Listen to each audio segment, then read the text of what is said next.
존경하는 외신 기자 여러분, 오늘 간담회를 통해 대한민국이 마주하고 있는 여러 현안과 앞으로의 외교적 비전에 대해 말씀드릴 수 있게 되어 매우 뜻깊게 생각합니다. 외교에서도 우리 선거 캠프 슬로건처럼 압도적 새로움을 보여줄 수 있도록 하겠습니다. Distinguished members of the foreign press, it is a 제거 펴져 있는 거 네, 같은데요? 좀 더 붙여서. 네. 알겠습니다. Distinguished members of the foreign press, it is a great honor to speak with you today about the pressing issues facing the Republic of Korea and to share my vision for its future diplomacy.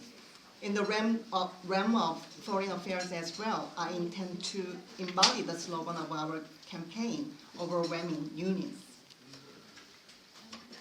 대한민국은 최근 계엄 사태의 수습 과정을 통해 민주주의와 법치주의가 흔들림 없이 작동하는 나라임을 다시 한번 세계에 증명했습니다. 우리 국민들의 민주적 역량과 제도의 성숙함은 어떠한 도전 앞에서도 흔들리지 않을 것입니다. Through the recent process of addressing the martial law crisis, the Republic of Korea once again demonstrated to the world that democracy and the rule of law remain firmly intact. The democratic capabilities of our citizens and the maturity of our institutions will not be shaken in the face of any challenge. 저는 대한민국이 선진국 반열에 오른 이후 그 혜택을 누리며 성장한 첫 번째 세대로서 대한민국의 외교 정책 역시 시대적 요구에 부합하고 변화하고 진화해야 한다고 믿습니다. As a member of the first generation to have fully enjoyed the benefits of Korea's ascent to a developed nation, I firmly believe that our foreign policy must also evolve and respond to the demands of our era. 저는 이공계 출신으로서 과학기술 패권 경쟁 시대를 맞아 대한민국이 글로벌 경쟁에서 우위를 점할 수 있도록 최선을 다할 것입니다. 특히 디지털 혁신과 인공지능 분야에서 대한민국이 글로벌 리더로 자리매김할 수 있도록 첨단 기술 육성과 인재 양성에 총력을 기울이고 국제적 협력을 통해 선도적인 역할을 수행하겠습니다. With my background in science and engineering, I am fully committed to ensuring that Korea secure a competitive edge in this era of technological supremacy. In particular, I will devote every effort to fostering cutting-edge technologies and nurturing talent to enable Korea to become a global leader in digital innovation and artificial intelligence, and also actively take on a leading role in shaping the future through international cooperation. 한미동맹은 대한민국 외교의 근간이며 한미일 3국 협력 또한 지역 안보와 경제 번영을 위한 필수적인 축입니다. The ROK-US alliance remains the cornerstone of our foreign policy, and trilateral cooperation among Korea, the United States, and Japan is also essential for regional security and economic prosperity. 그러나 최근 미국의 자국 우선주의 강화 움직임과 이에 따른 유럽 국가들의 연대 강화 현상을 주의 깊게 지켜보고 있습니다.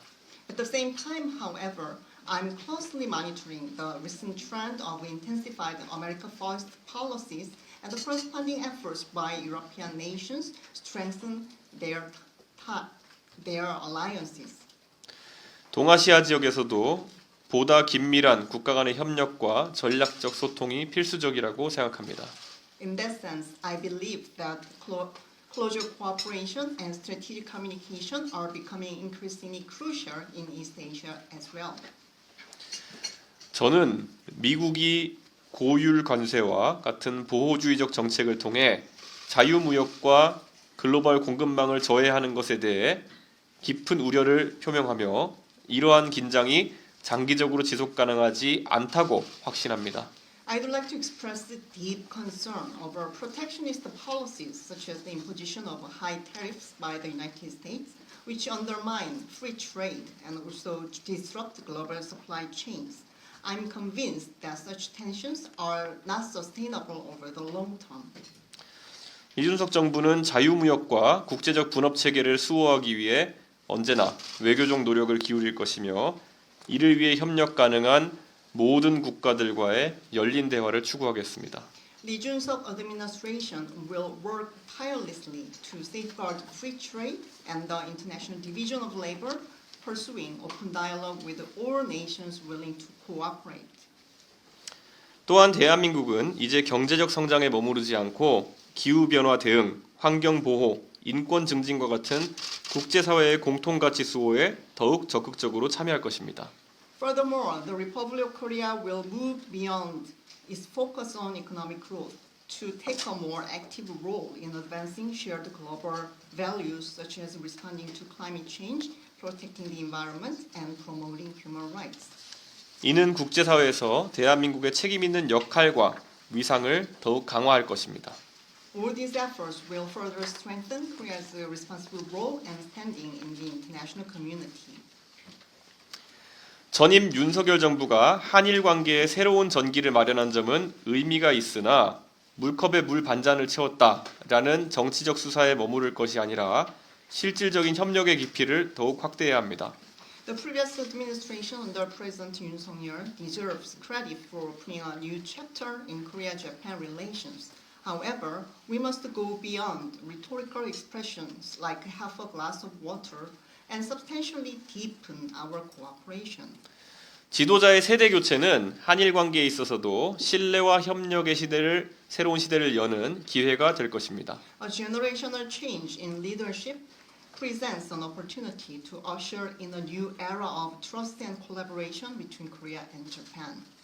일본 정부가 역사 문제와 관련하여 긴장을 유발하는 언행을 자제하고 진정성 있는 협력의 의지를 보인다면 저는 새로운 차원의 한일 관계 발전을 주도적으로 추진하겠습니다. If the Japanese government refrains from actions and rhetoric that provoke tensions regarding historical issues and shows a sincere commitment to cooperation, I will take the initiative to advance Korea-Japan relations to a higher level.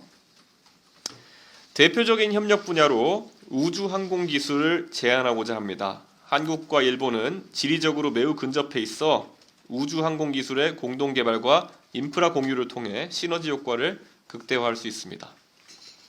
One major area of potential cooperation between the two countries I would like to propose is aerospace technology.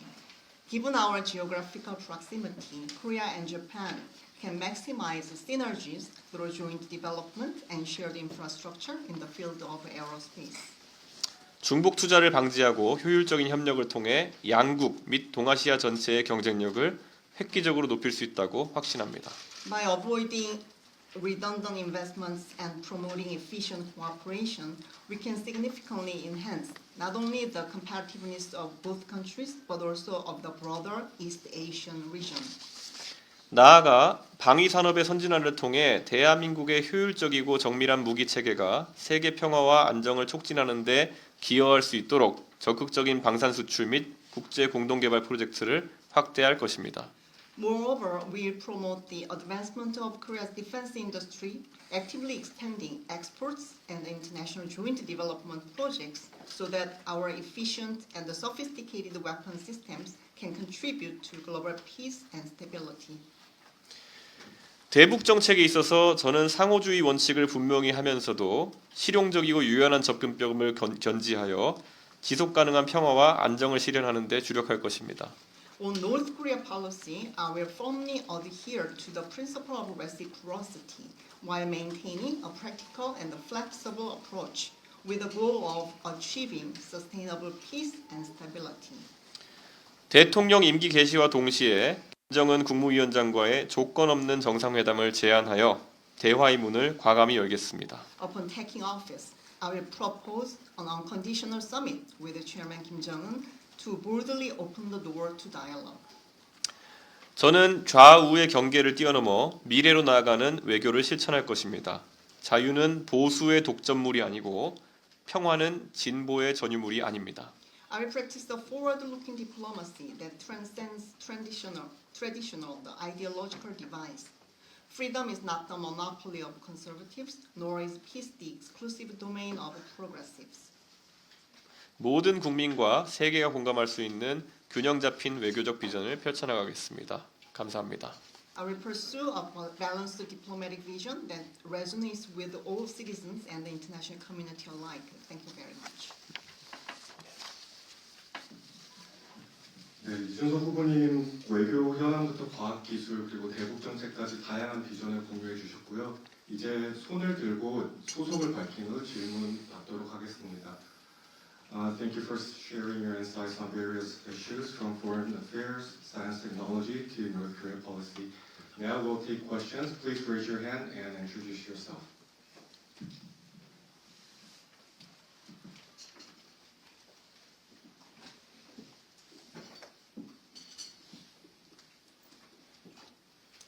안녕하세요. 작년에 요에서 오셔서 정말 감사합니다. 상기신문 지급자 사쿠라이 노리오입니다. 지금 외교랑 직접 연관성 없는데 대선 후보라면 작년 말에 윤석열 전 대통령께서 하셨던 개혁은 어떻게 보느냐는 피할 수 없는 것 같습니다. 그런데 다른 대표도 하시고 윤 대통령 가까이에서 보시는 이준석 후보님은 처음에 대통령 봤을 때나 닭을 떠났을 때 대통령 인상이 달라진 부분이 있는지, 그리고 왜 이렇게 개헌이라는 이런 큰 실패나 큰 가격을 사회에 주는 이런 짓을 했다고 분석하시는지, 그리고 지금 이런 상태에 보수의 전당이 옛날처럼 2030세 젊은 세대가 매력 느낄 수 있는 정당으로 다시 태어날 수 있다고 생각하십니까? 그렇게 가게 되는 거에 어떤 조건이 필요한다고 생각하십니까? 네, 감사합니다. So I'd like to thank you for joining us after joining us last year and just this year as well. Then so I'm from the Sankei Shinmun. My name is Sakurai Norio, the head of the Sankei Shinmun Korea office.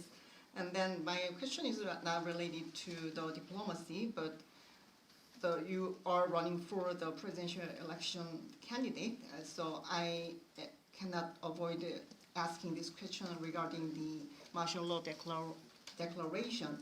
You once served as the leader of the People Power Party, and then so you used to be close to the former President Yoon Suk-yeol. Then what do you feel about any difference in him before he just declared that martial law and after that event happened?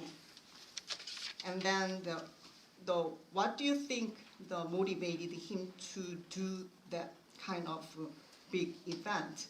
And then under the current circumstances, from the perspectives of the youth in their 20s and 30s and the conservative camp, how can the camp make them think the conservatives still appealing to them? What should be the conditions to convince these young people to love the Conservative Party again?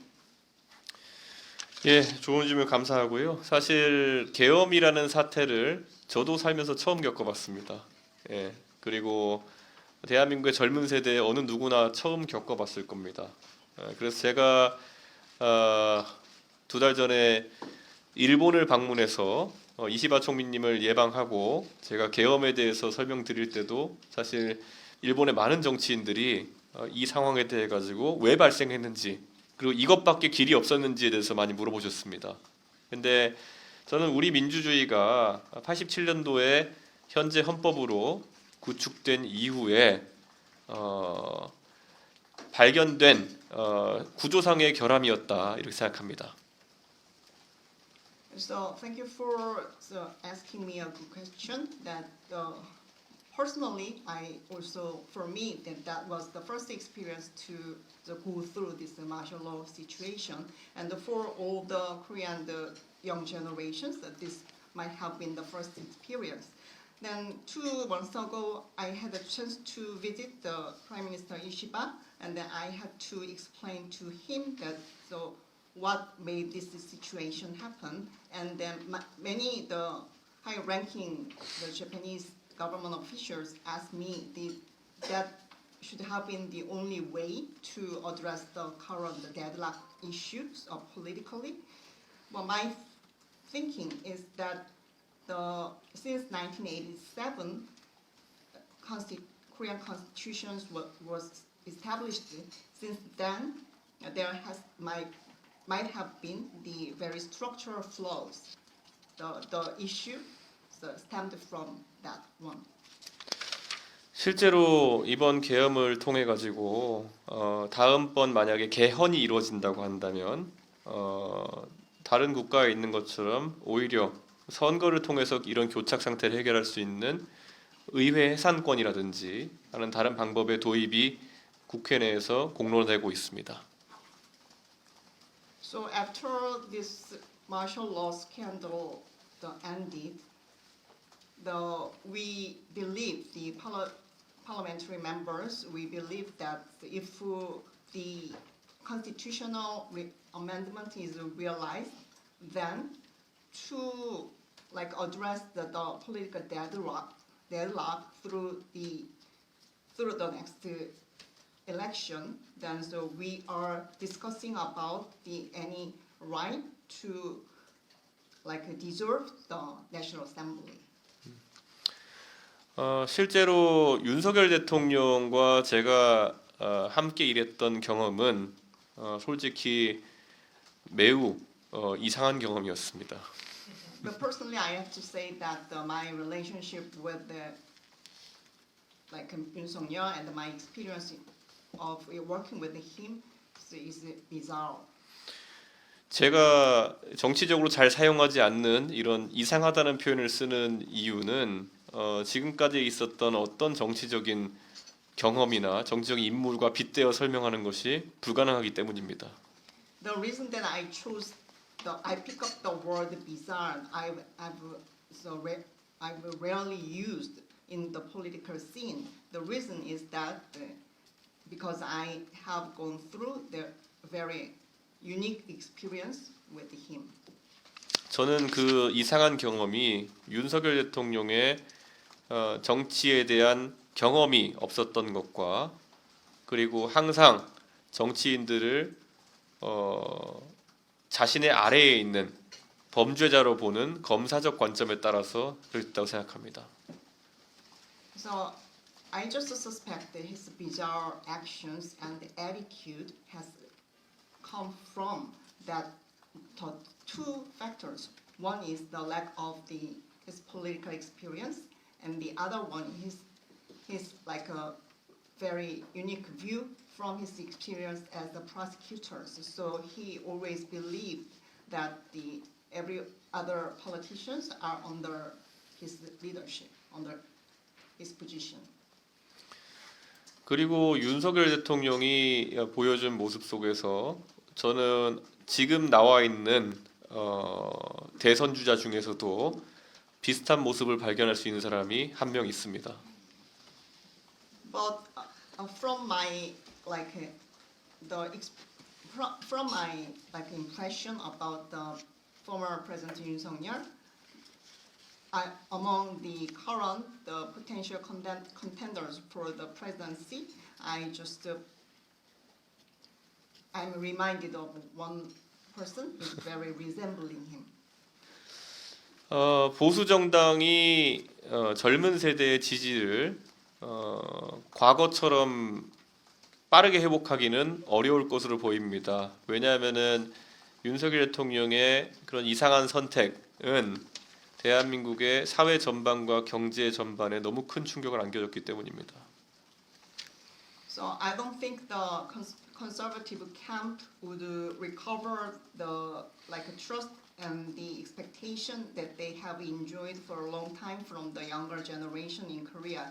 This is because this very baffling the action by the former President Yoon Suk-yeol has brought a very consequential the results throughout the Korean society and the Korean economy as well.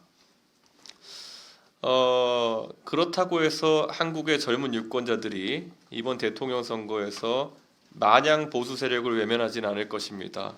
왜냐하면은 항상 민주주의라는 것은 선거를 통해서 더 나은 선택을 뽑는 과정인데 윤석열 대통령의 그런 절대적인 과오와 현재 나와 있는 대선 주자 중에서 유력하다고 하는 주자들이 내세우는 비전 중에서 사실 유력하다고 하는 주자들이 내세우는 비전 중에 오히려 대한민국을 더 위험에 빠뜨릴 만한 요소도 있기 때문에 젊은 세대는 자신들의 미래를 놓고 아주 냉정한 판단을 할 것이라는 말씀을 드립니다. However, I'm not saying that the young generation just simply overlook the Conservative Party. This is because always the democracy is a process of selecting the better option. But we compare this absolute blunder of the former President Yoon Suk-yeol versus the visions proposed by very prospecting the contenders. I have just found some of their visions might put the Korea in the more dangerous, riskier situation.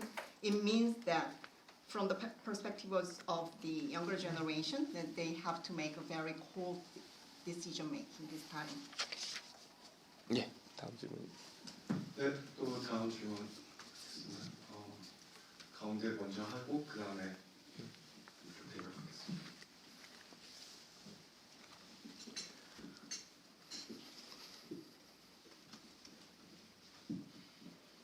안녕하십니까. 묘미신문 작가라고 합니다. 좀 한 가지만 여쭤보겠습니다. 그리고 지금 그 여의도에서는 그 빅데이터 런이라는 그런 말이 많이 들었습니다. 그거에 대한 이준석 위원님께서 어떻게 생각하시는지, 그리고는 그 참여할 생각이 있으신지, 만약 위원님께서 중심으로 그런 모아는 그런 움직임이 그 빅텐더로서 그거 있다면은 좋다는 생각은 있으신지 물어보고 싶습니다. So my name is Nakamura from Yomiuri Shimbun, and so we have heard about the big tent theory that is going around in Yeouido. So if that is offered, do you have any intention to join this move, or if you are at the center of this big tent, so will you be joining this movement?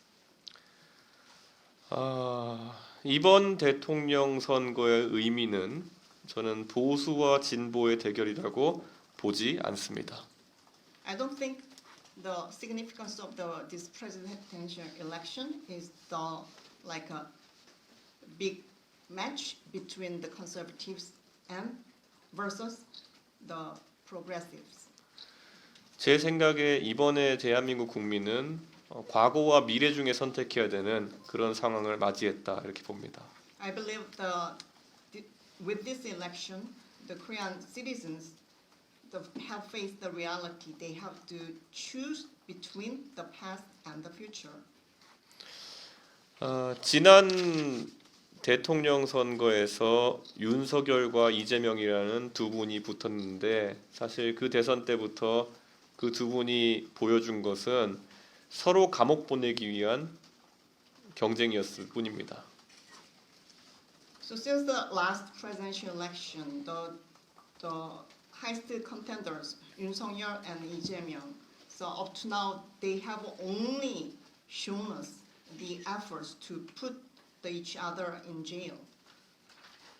저는 대한민국이 앞으로 글로벌 외교 통상 환경 그리고 국가 간의 과학기술 패권 경쟁에서 승리하기 위해서는 적어도 글로벌 환경을 잘 이해하고 그리고 과학 기술에 대한 이해가 충분한 지도자가 나오는 것이 꼭 필요하다고 생각합니다. So in order to address the current situation, very challenging situation about the diplomatic and the trade, the conditions, and also to win the current hegemonic war of the science and technology, I believe the next leader should have the enough understanding about the global environment as well as the science and technology. 그런데 방금 언급하신 빅텐트에는 그런 것들이 주제로 올라와 있지 않습니다. However, so no agenda can be found in the list of offered by the Big Tent. 오직 대권 주자 중에서 저와 이런 것에 대해서 대화를 나누기를 제안했고 실제로 대화를 할 수 있었던 사람은 국민의힘의 안철수 후보님 뿐입니다. So there's only one person from the People Power Party, the like a potential presidential candidates. I offered the opportunity to discuss about these types of agenda, and they just accepted this agenda, and it was Mr. An Cheol-soo. 저는 누군가를 감옥 보내는 주제가 아니라 과학기술과 글로벌 통상 분쟁이나 이런 것에 대해서 대한민국의 미래를 논의할 수 있는 사람이라면 빅텐트가 아니라 스몰텐트라도 함께 하겠습니다. 하지만 지금 여의도에서 돌아다니는 빅텐트 얘기는 그냥 정치꾼들의 모임 같아 보입니다. If there is anyone that can just discuss about this like a technological supremacy, how to win this war, and then how to address this very challenging the trade issues. If there is anyone, and that I can join, like even it is a small tent. However, right now in Yeouido, among those who are talking about the big tent, I cannot find anyone that can do that. 네. 예.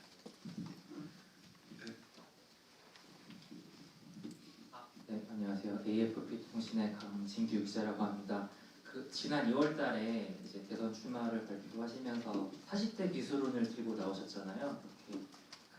SNS 포스팅으로 기억하는데 거기에 이제 버락 오바마 전 대통령, 존 F 케네디 전 대통령의 예를 드셨는데 물리적인 나이와 하버드 동문이라는 점을 차치하고 본인이 정치인으로서 이 두 전 미국 대통령과 본인이 좀 이런 부분은 정치인으로서 내가 좀 닮았다, 이런 가치관을 공유한다라는 부분이 있다면 어떤 부분인지, 있다고 생각하시는지, 그렇게 생각하신다면 그 부분이 어떤 부분인지 궁금하고요.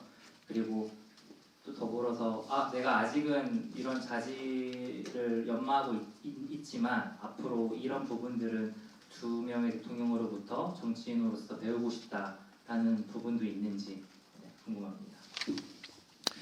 My name is Kang Jin-gyu from AFP. When you declared your candidacy last February, then so you just emphasized that you are the youngest contender. You are in your 40s, and then so you just posted SNS, so just signaling this message, and then you just posted Barack Obama and John F. Kennedy as examples.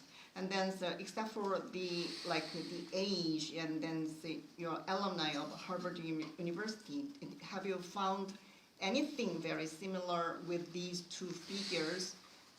Any characteristics or some common values with them? This was the first question. The second question, you are just if you have found some capabilities that you have that are very similar to their characteristics, then or have you found anything that you want to learn from these two renowned figures? 저를 정치에 불러들인 것은 박근혜 전 대통령입니다. 하지만 제가 정치가 매력적일 수 있다는 것을 처음 느끼게 해준 사람은 제가 미국에서 유학하고 있을 때 보스턴에 있는 전당대회에서 연설했던 버락 오바마였습니다. So it was the former President Park Geun-hye who invited me to this political realm. However, it was the Barack Obama who just inspired me to become a politician. That I saw him for the first time in the Boston Convention while I was attending my school at that time. 버락 오바마 그 당시 상원 의원 출마자는 존 케리 후보를 돕기 위해서 2004년 DNC에 나와가지고 많은 사람의 주목을 받았고 결국 존 케리를 대통령 만드는 데는 실패했지만 그 다음 대통령 후보로 지목되어서 40대 대통령이 됩니다. So Barack Obama at that time, so he just he was engaged in helping the John Kerry to become a president. So he was very active in the making speeches in DNC in 2004. At that time, he failed to making John Kerry to become a U.S. president, but in the next following election, he was appointed as a presidential candidate, as he made it through. 저도 사실 윤석열 대통령이나 박근혜 대통령을 만드는 과정에서 핵심적인 역할들을 했지만 그 두 분이 안타깝게 탄핵을 당하는 아픔을 겪은 바가 있습니다. 그래서 저는 그분들의 실패를 딛고 제가 이번에 도전해 볼 수 있는 충분한 기회가 되었다. 그리고 저에게는 그 역량이 있다는 확신을 하게 되었습니다. So I played a very important role in making the Park Geun-hye and Yoon Suk-yeol as president at that time, but regrettably these two figures have been impeached. This is a very sorrow, painful experience for me. But overcoming these failures, I strongly believe that I now prepared to become a president. 버락 오바마 대통령이 그 연설에서 이야기했을 때 정말 깡마른 skinny kid with a funny name 이 만약에 거기다 흑인인데 대통령이 될 수 있다면 그게 정말 미국에 있어서 큰 변화일 것이다라고 얘기했던 게 기억납니다. So in that 2004 the speech, Barack Obama said that if this skinny with funny man becomes like a U.S. president, even he is Black American, then it will bring a significant change to the scene of the U.S. politics. 저는 대한민국에서 그냥 평범한 중산층 가정에서 태어나가지고 공부 열심히 하면은 충분히 성공할 수 있다는 걸 믿고 열심히 살아왔던 그런 제가 대통령에 도전할 수 있다는 것이 하나의 영광이고 또 만약 당선된다면은 대한민국도 드디어 박정희의 딸이 아니어도 그리고 뭐 사시 구수할 정도로 집에서 돈을 지원하지 않아도 그리고 뭐 훌륭한 정치 명문가의 지원을 받지 않더라도 대통령이 될 수 있는 진짜 민주주의가 이룩됐구나라는 생각이 들 것이다라는 기대를 합니다.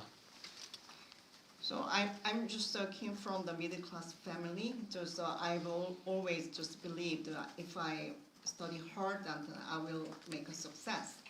Then if my candidacy itself is my honor, and then if I were elected to become a president, it will just prove to everyone that even if not a daughter of the former President Park Chung-hee, or even if that just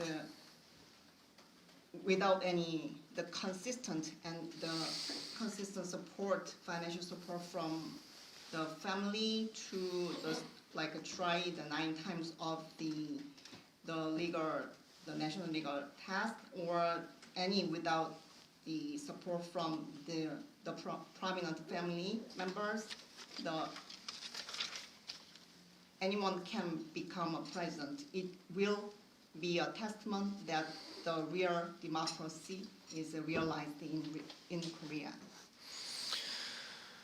오바마 대통령이 말 잘한다는 소리 들었는데 저도 평소에 그런 소리 좀 듣는 것 같습니다. So Obama is known for his very eloquent speeches. I've heard myself with that kind of applause. 그리고 케네디 대통령은 멋진 말을 남겼던 기억이 있는 게 달에 가고 싶어 하는 이유는 그거 쉬워서가 아니라 어렵기 때문에 가고 싶어 하는 거다라는 말을 남겼습니다. 대한민국에서도 저는 그런 대한민국이 과학기술 발전을 통해 가지고 정말 과학기술 패권 경쟁을 이기는 선도 국가로 발달하길 바라고 그게 어려운 길임을 알고 있습니다. 그래서 한번 그것에 적합한 리더인 제가 도전해 보고자 합니다. So Kennedy also left a very well-known statement. And the reason I want to send the people to the moon, this journey would not be easy. It would be very challenging. In the same sense, I want to make every effort to make Korea to develop further its science and technology to win this global war over these areas, and then to become truly a leading nation. So this journey also would be very difficult. So I'd like to challenge it, and I believe that I'm the right person for that journey.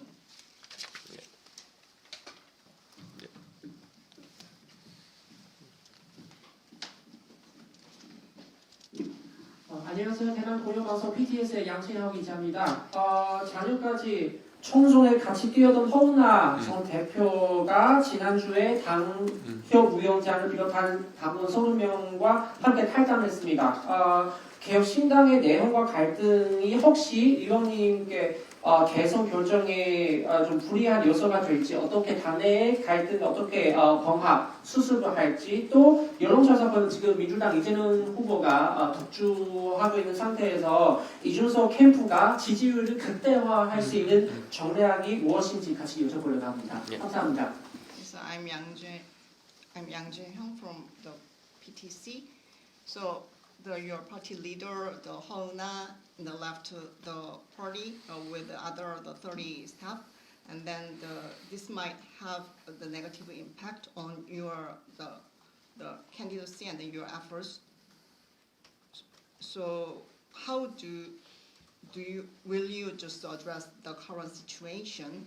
And then currently Lee Jae-myung is just a clear-cut front runner. Then how can you maximize your possibility to become the potential contender in this race? 정당 내에서 우리가 갈등이 있을 때 여러 가지 방법으로 해결하려고 합니다. 그런데 방금 말씀하신 경우에는 30명의 당원들이 이탈했다고 하는데 오늘부로 개혁신당에는 7만 8천 명 정도의 당원이 있습니다. 그래서 이것이 언론에서 대서득필하는 것처럼 어떤 분열 상황이 존재한다기보다는 아주 극소수의 불만을 가진 인사가 있다, 이렇게 말씀드립니다. So there are the multiple ways to resolve the conflict within one party, and then so you mentioned about the 30 party members have left the party with Ms. Ho, the leader Ho, but still our total number of the party members 78,000. It means that even though the media is splashing about this this event as a big event, that they're as if it is a big division within our party, but those who left with her is only a small part of the party, the membership. 그리고 결국 이재명 후보와의 지지율 격차라는 것은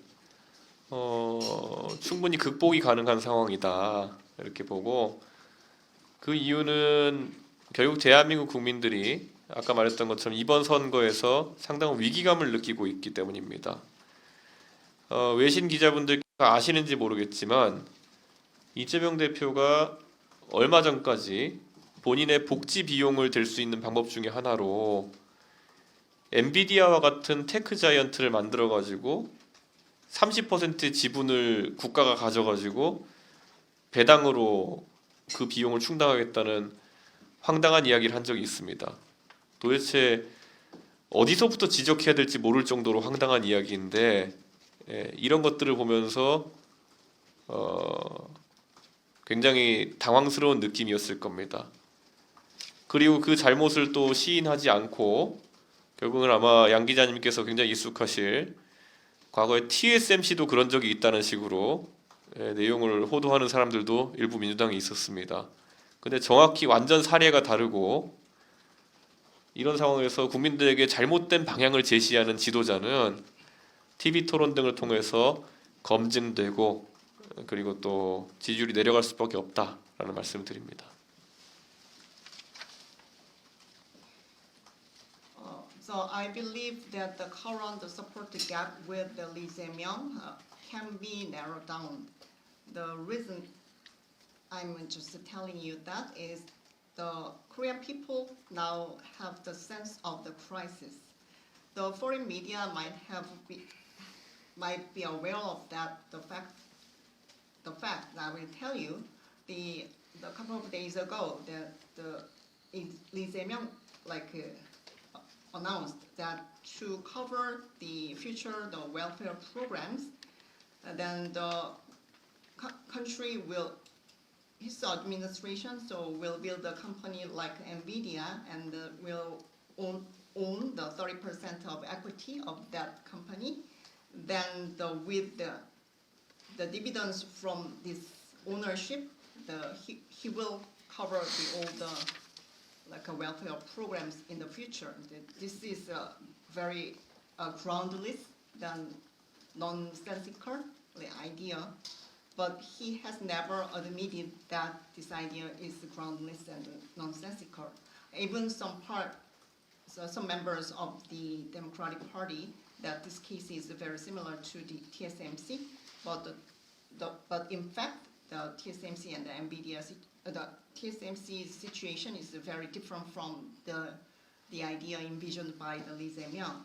So I believe that in the future, the TV debates, that kind of the lack of knowledge will be verified and then witnessed by the audience, and then the people can discern who is right or who is not. Yeah.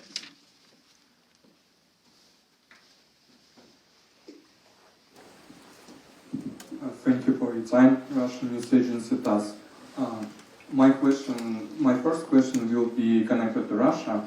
Given all the negotiations between the Trump administration and Russia, it is said that the United States could lift sanctions against Russia. Do you think South Korea should follow the lead in this case once the peace deal is made in Ukraine? And what is your overall opinion on the relations with Russia? And do you think Korean companies will return to the Russian market after the conflict is settled down? 지금 저는 타스 통신에서 왔습니다.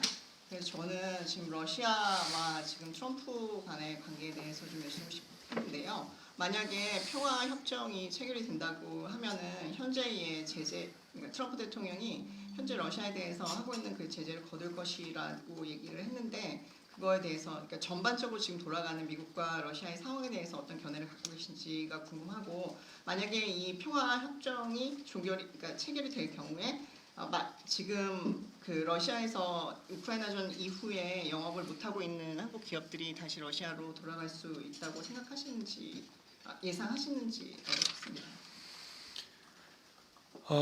제가 국민의힘 당대표라던 시절에 우크라이나에서의 전쟁이 발발한 이후 직후에 방문했던 적이 있습니다. So once I just like working as the leader of the PPP, I had a chance to visit the Ukraine. 제가 우크라이나를 꼭 방문해야겠다고 생각했던 이유는 대한민국의 보수 정당의 대표로서 과거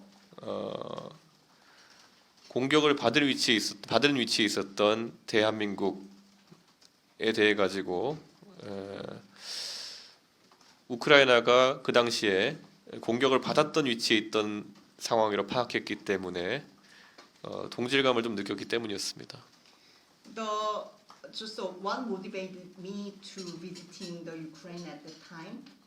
I just found the Ukraine situation is very similar to Korea's situation. So it is vulnerable to the invasion by foreign country. We are the same. We were the same situation. So from the perspective of the leader of the conservative camp. 제가 우크라이나만 방문하고 러시아는 방문하지 않아서 그런지 모르겠지만 그 당시에 우크라이나에서 전쟁이 촉발된 것에 대해 가지고 저는 사실 그 사유를 납득하기 어려웠던 측면이 있습니다. At that time, I did not visit the Russia. So it might be a reason for me to think this way. Then, after visiting Ukraine, I could not understand what just brought this war to actually break out.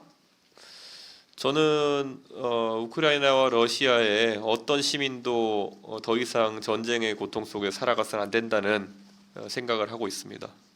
I strongly believe that any more residents, either from Ukraine nor Russia, would suffer from this type of the war situation. 우크라이나와 러시아가 평화 협정에 동의하는 상황이 발생한다면은 그것을 적극 지지하며 하지만 러시아의 우리 기업들이 복귀해서 비즈니스를 하는지의 여부는 말 그대로 우리 기업들이 이런 불안정한 상황이 돼 가지고 완전히 해소되었다는 느낌을 갖는 것이 굉장히 중요할 것입니다. So if any peace deal is closed, then I'd like to extend my full support to that kind of peace deal. However, regarding your second question, then is there any possibility that the Korean companies would return to Russia? That it heavily depends on their understanding that how much instability has been reserved in Russia.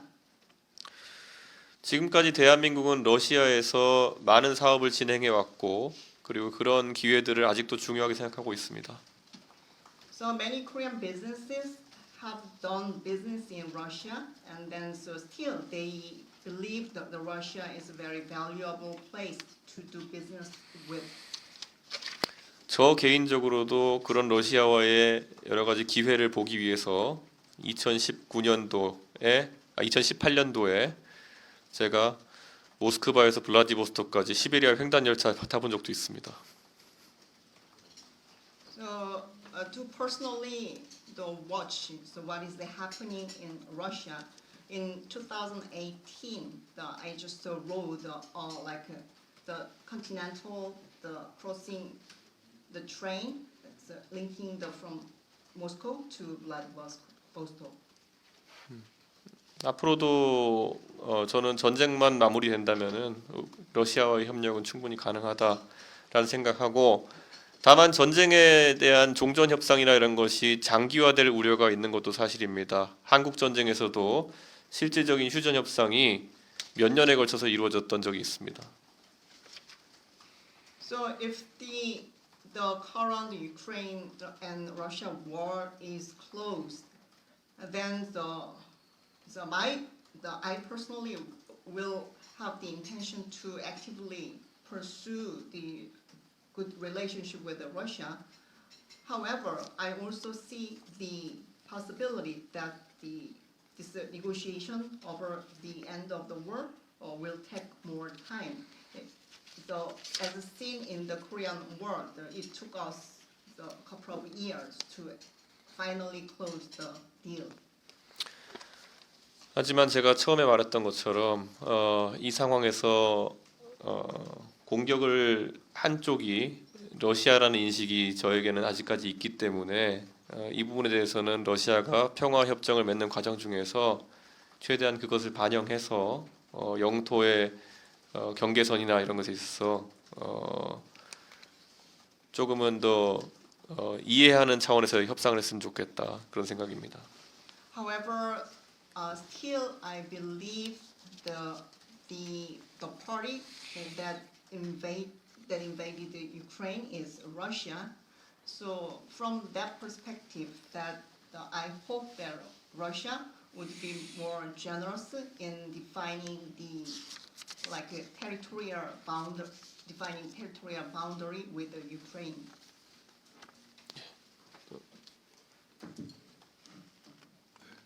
그 가운데 먼저 질문 받고 그 다음에 받도록 하겠습니다.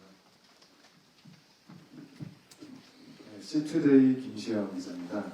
이준석 후보님 항상 지금 말씀하시는 게 보수 진보로 나누는 정치를 더 이상 하지 말아야 되고 지금 내세운 정책도 굉장히 나누지 않고 새로운 정당, 새로운 느낌으로 이제 밀고 계시는데 혹시 그 이재명 후보가 그 승리를 방지할 수 있는 선에서 그 단일화를 생각을 하시고 계시는지 만약에 그런 상황에 와서 이준석 의원님께서 이제 뭐 단일화를 하면 어느 정도 그 이재명의 승리를 방지할 수 있다라고 하시면 단일화하실 생각이 있으신지 또 이제 최근 리얼미터 그 3자 대결이죠. 그 안철수하고 이재명 후보랑 이준석 국회의원님 3자 했을 때 안철수 후보가 이제 이준석 후보님보다는 좀 앞서는 그런 거 보였습니다. 정책도 비슷하시고 일단 뭐죠 이제 과학 정책이라든지 기술 정책 그런 게 비슷한 면이 많다 보니 또 이제 나이가 어린 것을 빼고 좀 이제 특별화할 수 있는 차별화할 수 있는 그런 정책이 있으신지 궁금합니다. I'm from the SEA today.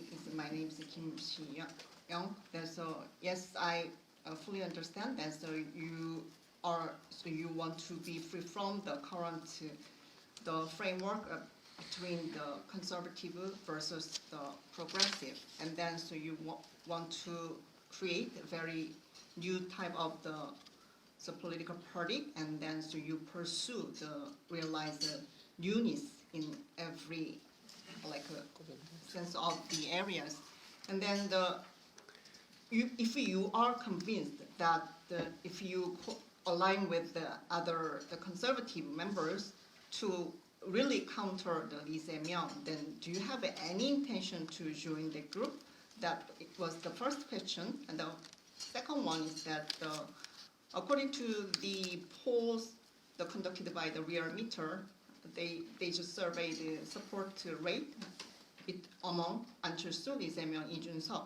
The Ancheolsu's support rate is a little higher than yours, and then so I believe that your the science and technology policies are very similar. So except for the age gap, do you have any other differentiating point in your policy?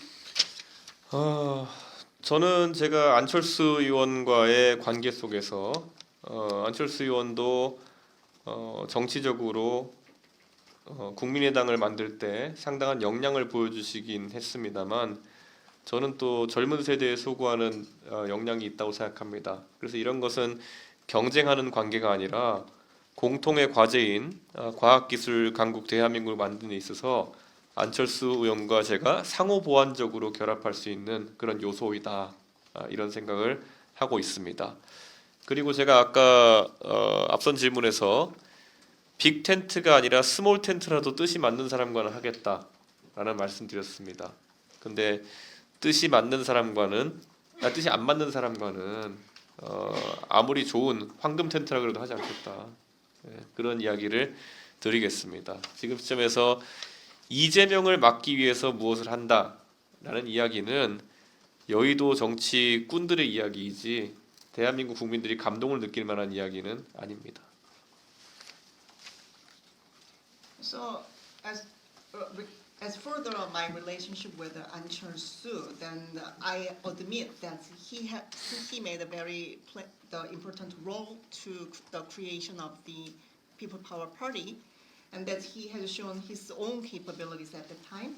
But I believe that I have another the strength that has been demanded by the young generation. So I don't want to describe our relationship as a competitive relationship. So I believe this relationship is complementary between us.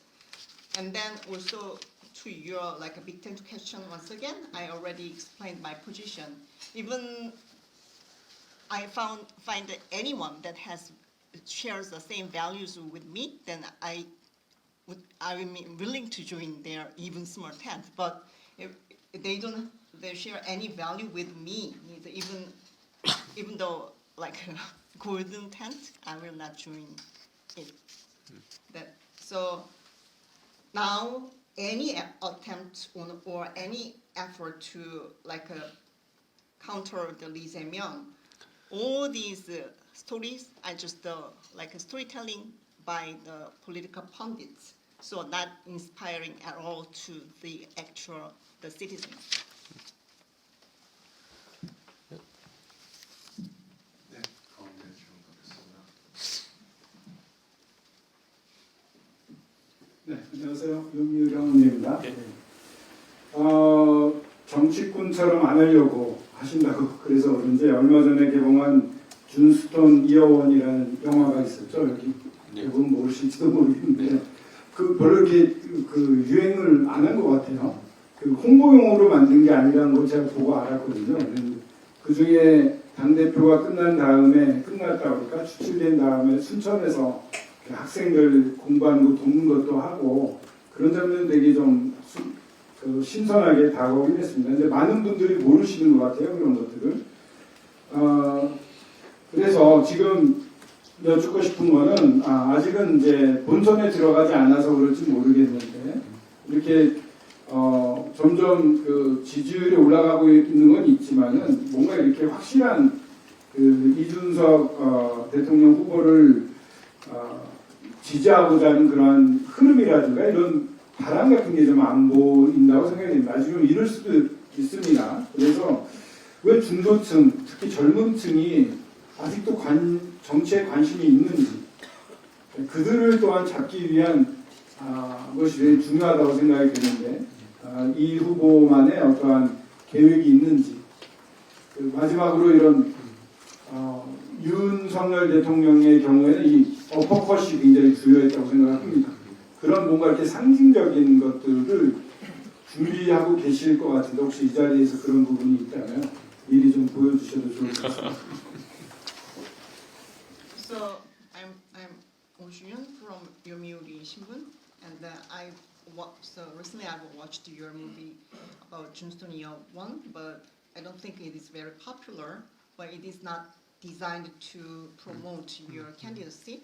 And so you served as a leader of the PPP, but in the movie, after leaving the party, then so you were like teaching students in Suncheon. That point is very refreshing for me. We have not reached the final round of the presidential election yet, but even though the support rate is on the rise, I don't think there is a very strong trend and there's a flow to support you. So from the undecided, the voters and the young generations. So what can differentiate you from other contenders? And then as I remember the Yoon Sung-yeol's case, then so his uppercut, that was very symbolic gesture. Then I assume that you are preparing something like that. So if you have one, then so could you show us right now? 선거를 뛰다 보면은 어려운 선거도 뛰어야 되고 때로는 좀 순탄한 선거도 뛰게 됩니다. 그런데 저 개인에게는 단 한 번도 쉬웠던 선거가 없는 것 같습니다. So as far as the elections, sometimes the elections will go smoothly, sometimes it is very challenging. But for me, none of the elections I have been involved is very easygoing one. 저는 정치적인 선택을 할 수 있을 때 갈림길에 놓이면은 항상 하이 리스크 하이 리턴을 선택합니다. Anytime I just face at the juncture between two choices, I always select high risk and high return. 실제로 이번 선거에서 저는 대한민국을 완전히 바꾸고 싶고 그러기 위해서는 어느 누구에도 빚지지 않고 싶고 또 그런 상황 속에서 완전히 새로운 세력을 만들고 싶습니다.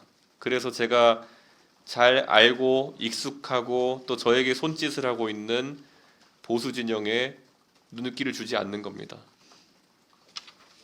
So for this election, so my aspiration is to totally, fully transform Korea. So it means I don't want to like owe anyone, and then so I want to build a totally different forces in the political scene.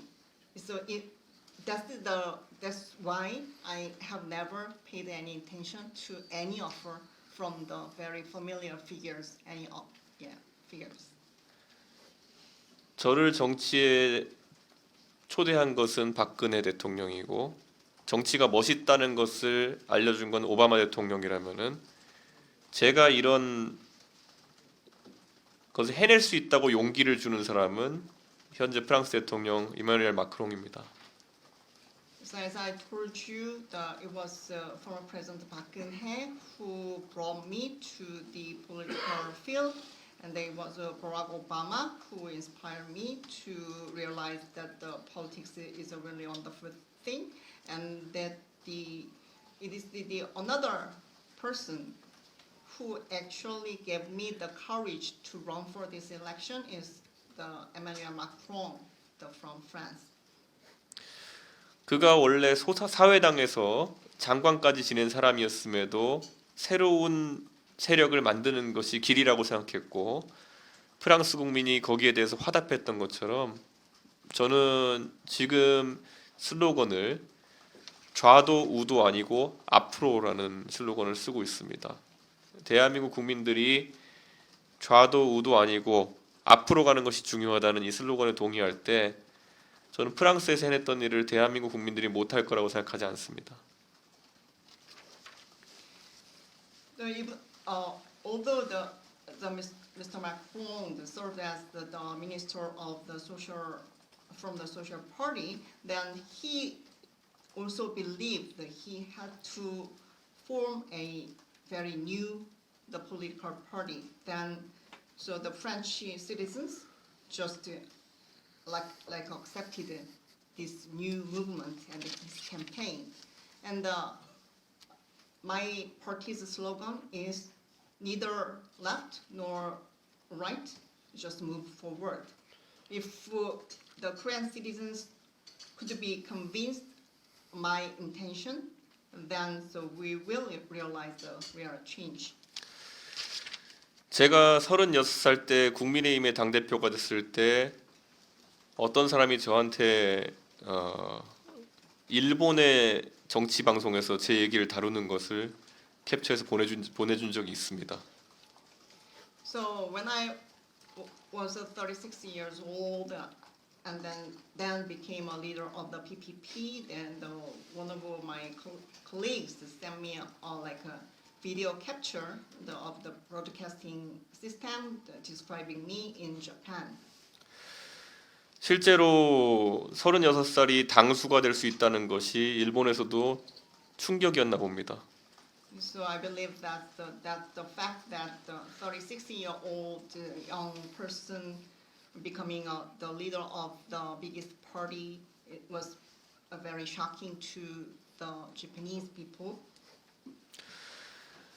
40살이 만약에 대한민국이라는 아시아의 중요한 국가의 대통령으로 선출될 수 있다면 그것은 아시아에 있는 많은 젊은 세대에게 힘이 되는 일일 것이다. 이렇게 저는 확신합니다. So I'm now 40. Then if I were be elected as the president, then it will deliver a very encouraging message to the young people, not only in Korea but also in the Asian region. 마크론 대통령이 보내준 바톤을 제가 받아서 여기서 한국에서 뜻을 이루고 앞으로 아시아의 다른 나라들에서도 젊은 세대들이 치고 나가는 계기가 되기를 많이 기대합니다. So Macron's winning of the presidency gave me the energy to run for the presidency. Then if I'm elected, I'd like to hand over this energy to the younger politicians in other Asian countries. 그리고 황 기자님 말씀하신 액션은 제가 유세차가 만들어지면 보여드리도록 하겠습니다. And then so symbolic action. So you asked for me, then so our team prepares something. Then I will show you. 예.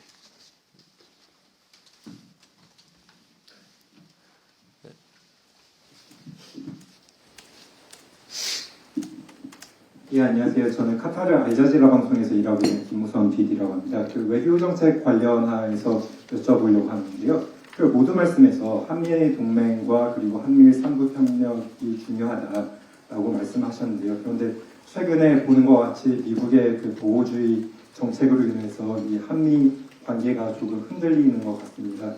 그 2016년, 17년에 중국과 한국의 관계가 사드 문제로 인해서 흔들렸던 것 같은 비슷한 양상으로 보는 견해도 있긴 한데요. 그런데 또 모두 말씀에서 이제 지역 국가들과 소통을 해서 이런 문제를 풀겠다라고 말씀하셨는데요. 이 부분에 대해서 구체적으로 외교를 어떻게 이제 지평을 넓히실지 궁금해서 여쭤봅니다. 중국과의 소통과 협력을 좀 더 넓히려고 하시는 건지, 아니면 이제까지 우리가 4강 외교를 넘어서 그 더 넓은 뭐 유럽이나 아니면 다른 우리 뭐 글로벌 사우스라든가 이런 지역들과도 조금 더 연대를 하고 시장을 개척하시겠다는 건지, 그런 좀 큰 그림에서 우리 외교 방향이 어떻게 될지 그 부분에 대해서 말씀해 주시면 좋을 것 같고요. 그리고 두 번째로 그 인권 증진과 같은 국제사회의 공통가치 수호에 더욱 적극적으로 참여하겠다라고 말씀하셨는데요. 이 부분에 대해서도 조금 궁금한 점이 있어서 말씀을 여쭈려고 합니다. 이런 말이 사실 듣기에는 좋긴 한데 많은 경우에 첨예하게 국제사회의 이권이라든지 아니면 편이 갈리는 경우가 있어요. 앞서 말씀하신 것 같이 우크라이나, 러시아 전쟁도 그렇고요. 그리고 중동에서 일어나고 있는 이스라엘과 가자, 레바논 이 전쟁에서도 그렇고요. 그래서 한국 같은 경우에는 뭐 일정 정도 인도주의적 목소리를 내긴 하지만 어느 양쪽도 기분 나쁘게 하지 않으려는 그런 자세를 취하는데, 이제 의원님께서 대통령이 되신다면 조금 더 인권 증진 차원에서 국익에 뭐 영향이 있긴 하겠지만 조금 더 인권적인 목소리를 내겠다, 뭐 유럽 국가들과 같이 그런 목소리를 내겠다, 이런 방향을 말씀하신 건지 아니면 다른 방향을 말씀하신 건지 조금 더 구체적으로 말씀해 주시면 좋을 것 같습니다. 예. Yes, I'm Kim Woo-sung from Qatar, Al Jazeera. You in your opening statement, you mentioned about the importance of the Korea-ROK-US alliance and the trilateral relationship among the Korea, US, the US and Japan. However, currently the intensified protectionism of the US is shaking the ROK-US relationship. So some say that it is very similar that the situation between the 2016 and 2017 between the Korea and China that was triggered by the installation of the THAAD system in Korea. You also mentioned about you will strengthen the collaboration with the regional alliances. Then so it means that you have a plan to expand the horizon of your diplomacy. So, for example, expand the relationship with China, or just over the current four powerhouses. Beyond this four powerhouses diplomacy, you will also join hands with the European nations or the countries from the global south. So what is your real big picture? Could you elaborate on your direction of your diplomacy? That was the first question. The second question is related to the human rights values. You mentioned that so you will make efforts to improve the human rights. But that kind of statement, it just sounds good, but in reality, there is always each country has its own national interest, and then all that based on the national interest, then actually the groups are divided. Though we have watched all this reality in the Ukraine, the Russian war, and also the current Israel and Palestine and the Lebanon and the Gaza Strip. So in terms of the humanitarian aids, just you will expand the humanitarian aids or not, just while maintaining the good relationship with both sides, just not upsetting either side. Or you have the real intention to enhance the human rights like European nations have done, or do you have any other way of improving the human rights? 예, 대한민국은 사실 한국 전쟁 때부터 국제사회가 우리 국채를 보존하는데 많은 도움을 준 일을 잘 알고 있습니다. 국채를 보존. So the Republic of Korea well understands that since the Korean War, many foreign countries have made great efforts to extend their support to allow us to protect ourselves and our sovereign bonds. 실제로 저는 지금까지의 대한민국의 정치인들과는 좀 다릅니다. I'm actually different from the typical politicians you have watched until now. 2019년에 제가 홍콩 민주화 운동 시위에 직접 옵저버로 참여했을 당시에 저는 그때 중국이 불편해할 만한 이야기들을 많이 했습니다. Actually, in 2019, there was a democratization demonstration in Hong Kong. I actually joined that scene as an observer. I made a comment that would be that favorable to from the perspective of China. 제가 홍콩에 갔을 때 홍콩 시민들은 광주 민주화 운동을 상징하는 노래 임을 위한 행진곡을 광동어로 부르고 있었습니다. So when I visited Hong Kong, the citizens of Hong Kong, they were singing the song. Actually, the song was sung here. The Gwangju military, Gwangju, the democratic movement, that they just translated this song into their own language, and they sang this song, the marching for our beloved ones. 그런데 제가 한국에 귀국한 다음에 그 당시에 집권당이었던 민주당의 의원들에게 홍콩의 시민들을 위한 목소리를 내자고 했을 때 그들은 거부했습니다. So returning to Korea, I actually asked the members of the Democratic Party to raise the voice together to support these Hong Kong citizens, but they just bluntly rejected my proposition.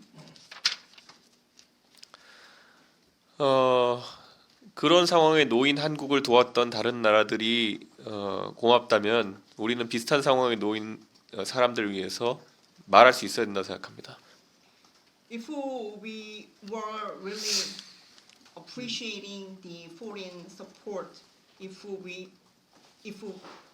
when we were in a very challenging situation, then if we find the other nation is in the same situation, so we would have to show almost sincere support for them. 제가 아까 우크라이나에 직접 방문해서 우크라이나 전쟁의 실태를 알려고 했다는 것처럼 저는 그 상황에서도 누가 어떤 상황에서 어떤 일을 초래했는지를 직접 알고 싶어 했습니다. So as I told you, the purpose of my visiting Ukraine is to really actually see the who has committed what type of act for what type of reason. 저는 앞으로도 국제사회의 많은 문제들에 대해 가지고 명쾌한 대한민국의 입장을 낼 것을 주문할 것입니다. So from now on, so on any of the international important issues, I will always ask Korea to raise the very clear position to that issue. 우리가 보통 대한민국이 지금까지 그런 것을 하지 않았던 것은 국익이라는 아주 모호한 가치 때문이었습니다.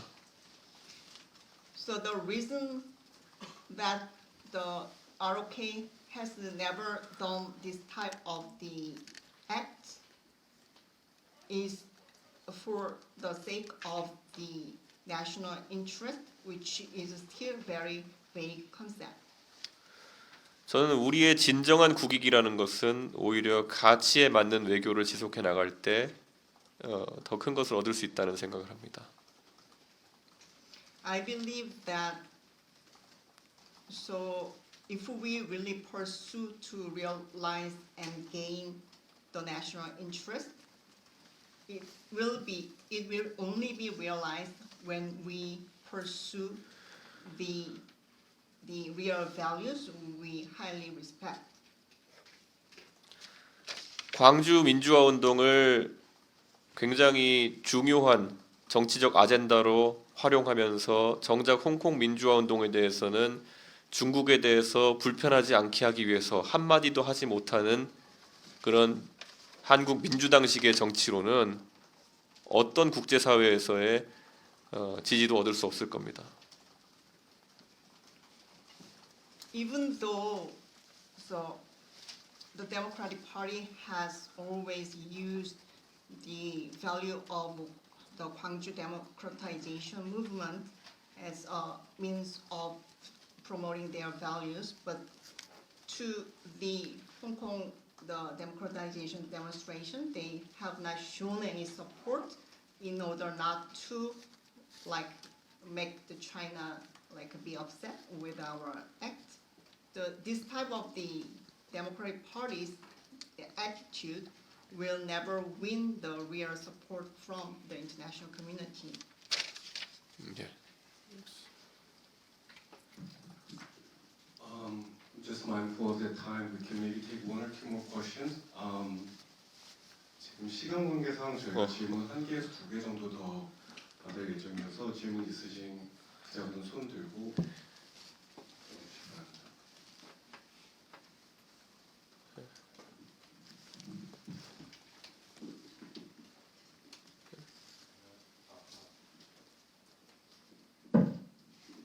안녕하십니까. 한국정치신문 안시욱 기자라고 합니다.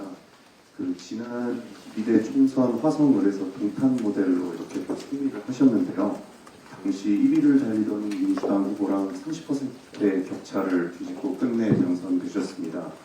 마침 최근 여론조사에 따르면 3자 구도에서 지금 이재명 더불어민주당 후보와의 차이가 딱 비슷한 정도인데요.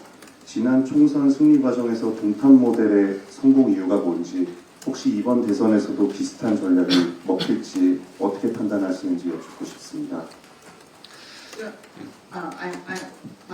I'm Anshu from the Korea Economic Daily.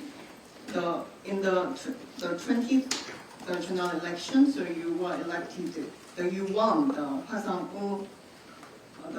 You won the election in Hwasong in Dongtan, and then at that time. In the initial polls, there was a 30% gap with the candidate from the Democratic Party, but at the last time, you turned the whole situation around you finally won the election. So at the currently the three-way race, the polls shows that the percentage of gap between you and Lee Jae-myung, and so what do you think is the reason for you were winning the Dongtan election, and then so do you have a plan to apply the similar strategy this time as well?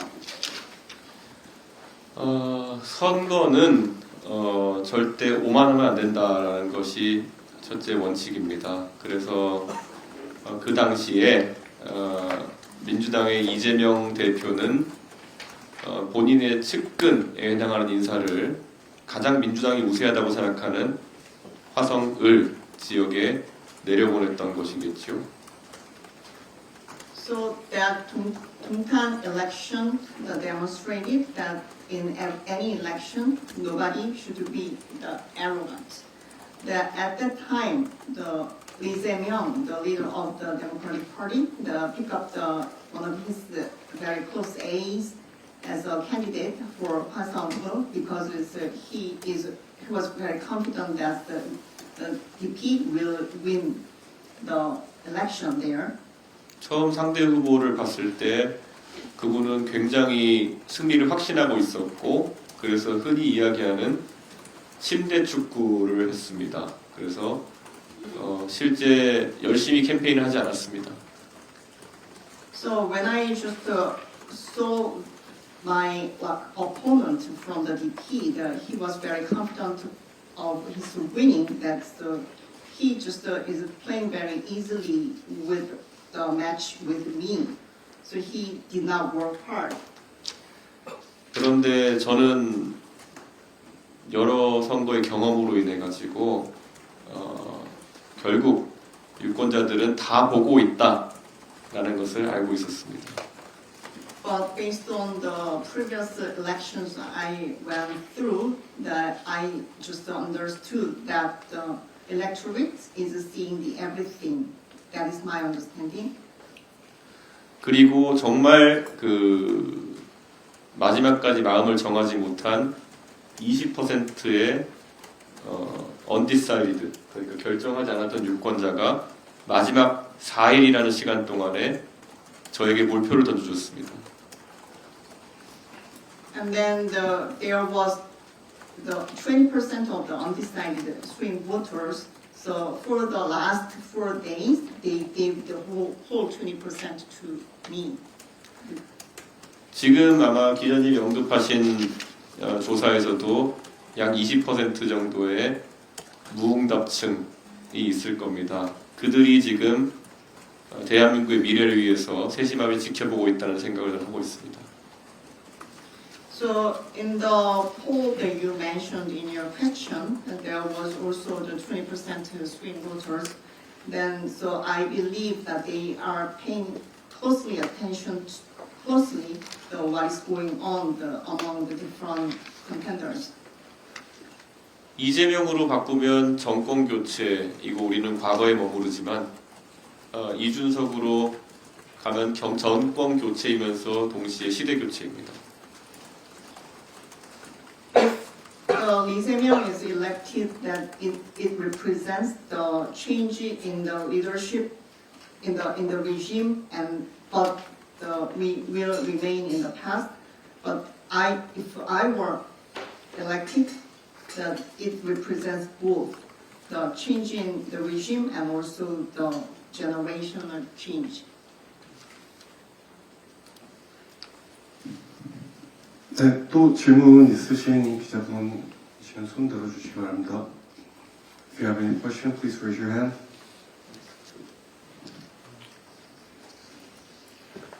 저희 마지막 질문 들어가겠습니다. 안녕하세요. 머니투데이 정병훈 기자라고 합니다. 지금 그 보수정당 대선 후보들 사이에서 사용제에 관한 얘기가 많이 나오는데, 예를 들면 뭐 사용제 부활론도 있고, 뭐 사용제 대신에 가석방없는 무기형을 도입하자 이런 말들도 나오는데, 그 이준석 후보의 사용제에 대한 입장이 궁금합니다. So I'm Jung Myung-hun from Money Today. Some the candidates from the Conservative Party, that they are talking about the reinstatement of the death penalty and also the lifelong imprisonment with the parole. So what is your view on this death penalty reinstatement? 대한민국은 실제로 사형을 언도하지만 집행하지 않은 나라가 된 지가 꽤 오래되었습니다. It has been a long time since actually the death penalty is like the verdict on death penalty is made, but actual execution has not been made. 실제로 대한민국에서 사형을 언도받기 위해서는 살인에 해당하는 범죄를 저지르거나 아니면 내란에 해당하는 죄를 저질러야 합니다. So in Korea, to be subject to the death penalty, it means somebody has committed a murder or somebody has committed insurrection. 실제로 그래서 저와 가까운 관계인 홍준표 대구시장이 사형 집행을 공약했을 때 제가 홍준표 시장한테 물어본 적이 있습니다. 만약에 지금 내란죄 재판을 받고 있는 윤석열 대통령이 법정 최고형인 사형을 받으면 집행하시겠느냐? So, like when I had a talk with Hong Jun-pyo, the former mayor of Daegu, he laid out the pledge to introduce the death penalty. Then I asked him if former President Yoon Suk-yeol is finally found guilty of the rebellion, then so the execution of death penalty should be done. 정확한 답을 못 하더라고요. So he could not give me an answer. 저는 대한민국이 과거에 소위 민주화 운동 과정에서 잘못된 재판으로 사형을 언도받고 집행된 사례가 종종 있었습니다.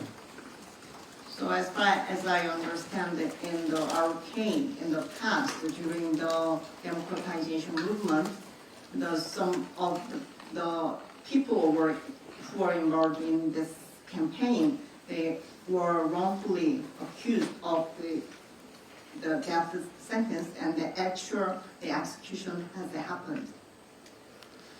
그래서 사실 사형을 집행을 하는 것에 대해서 어느 정도 거부감이 있는 것은 사실입니다. So I personally have some sense of the resistance to the execution of the death penalty. 하지만 또 대중의 일부는 그들이 가한 범죄에 피해자들이 겪는 고통을 생각해서 사형을 집행하자고 하는 경우도 있습니다. But some part of the public, they believe that taking into consideration the sufferings of the victims of these serious crimes, we have to allow this death penalty and even allow the execution. 그리고 그들이 평생 사형이 집행되지 않는 상태로 사실상 공짜로 먹여주고 재워주고 하는 것에 대해서 불만을 가진 분들도 있습니다. And there are others who do not like the situation that life imprisonment. It means that like criminals, that they are fed without paying anything for the whole life of the period. 지금 무기징역인 사람은 오히려 노동을 해가지고 일을 해야 되는 상황이고 오히려 사형수에게는 어떤 노동도 시키지 않는 것이 지금 그렇게 돌아가고 있습니다. So who were sentenced to the life in prison, that they have to do some labor, but here, though, meantime, people who were sentenced to death penalty, they are not asked to do any labor. 그래서 종합하자면 저는 사형의 집행에 대해서는 현재처럼 집행을 유예하는 방식으로 가되 저는 이 사형을 집행받은 사람들이 무의도식하는 것처럼 비춰지는 상황에 대해서는 좀 개선이 필요하다. 이분들도 징역에 준하는 노역은 해야 되지 않을까라는 생각합니다. So in summary, my position is that as for the execution of death penalty, I believe that still the execution should be deferred. However, I don't want to see anymore those criminals who were sentenced to death penalty just that they have been fed without any labor. So this system should be changed, reformed.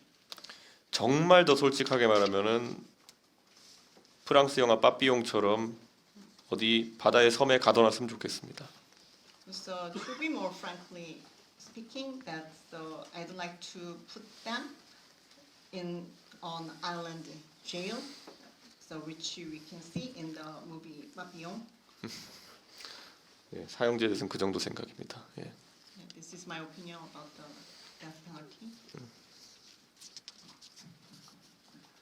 혹시 마지막 질문하실 분 계실까요?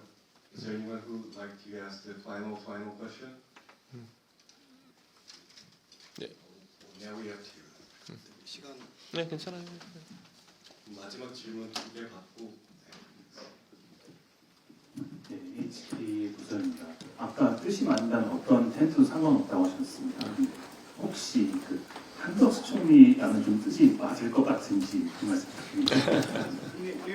So I'm from NHK. So you mentioned if there is anyone who shares values with you, then so you will join this group. But what do you think about the acting president Han Duck-soo?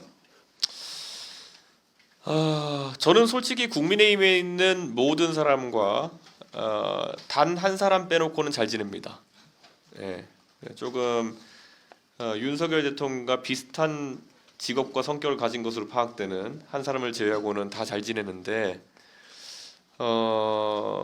한덕수 총리님도 저에게 선배로서 항상 많은 조언을 해주시고 또 저를 아껴주시는 건 사실입니다. In fact, so the members of the PPP, except for one person, has the occupation and the similar characteristic with the former President Yoon. I get along with all the other members. So acting President Han Duck-soo is, as a senior, he has given me so much advice, and then so he has respected me. 그런데 이번에 출마 얘기가 나오시고 계신 상황에서 저는 도대체 이해가 가지 않아가지고 직접 연락드릴 수도 있지만 오해를 살까봐 그분의 측근에게 도대체 진짜 나오시려고 하는 거냐, 왜 나오시려고 하는 거냐를 물어본 적이 있습니다. But over the rumor that he will run for the presidency, so it was really baffling the situation. So I thought about directly calling him, but it might just invite miscommunication. So I just asked one of his aides that why he is considering about this candidacy. 그런데 뭐 그렇게 명쾌한 답변을 듣지는 못한 것 같고, 전 아직까지도 한덕수 총리의 출마가 그다지 좋거나 아니면은 효과적인 방법이 되지 않을 거라고 생각합니다. 그래서 even though I made efforts, I have not received any clear answer to my question. Then so any possibility of him running for the candidacy, I don't think it is any good or effective idea. 저는 그래서 대한민국 정치에서 많은 원로들이 마지막에 대통령 도전하시다가 곤란함을 겪으신 적이 있는데 비슷한 상황이 발생하지 않았으면 좋겠다라는 생각을 하고 일단 너무 시간이 짧습니다. 한 달 정도 남은 시간 사이에 그것을 완벽하게 국민들에게 설명하고 실제 일이 되기는 방향을 풀어내시기가 어려울 거다, 그런 생각을 합니다. So I've watched the senior, the bureaucrats turned the politicians. They ran for the presidency, but that they were just ended up in the very awkward situation. So I do not want to see the very similar situation would happen again. Then, so I believe the remaining time is very short. Only just approximately 1 month is left before the actual election. Then I don't think that he could just convince the public to win, vote for him. Then I don't think so.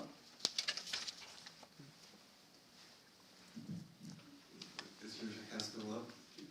Thank you.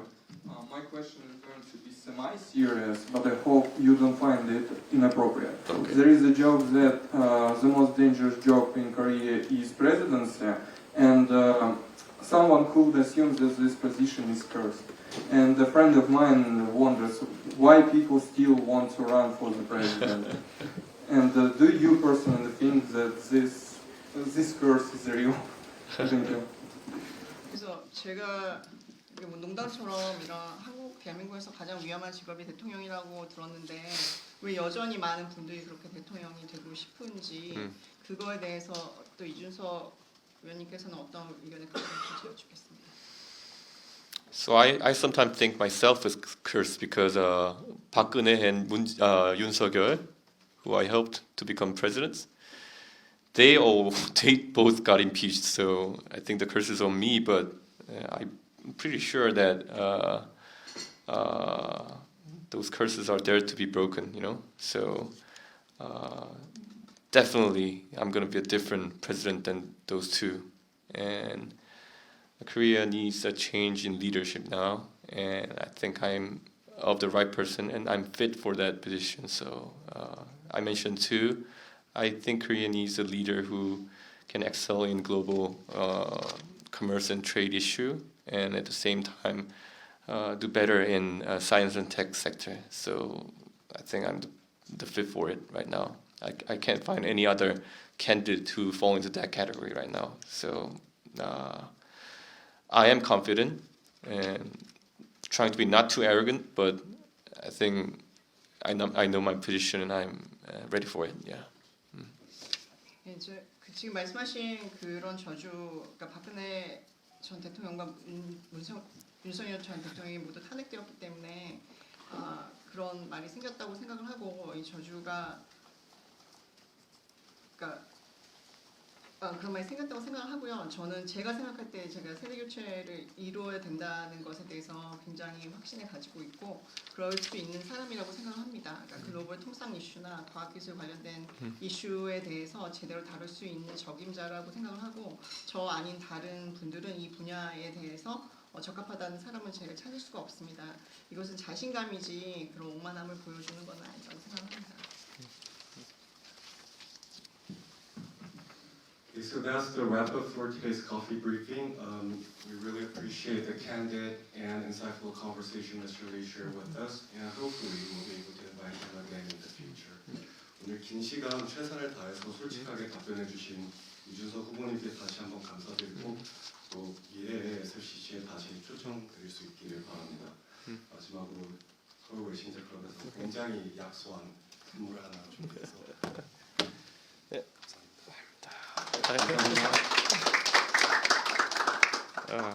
I wish I can hold this conference again in the presidential office in the near future. 나중에 just 대통령 recorded that.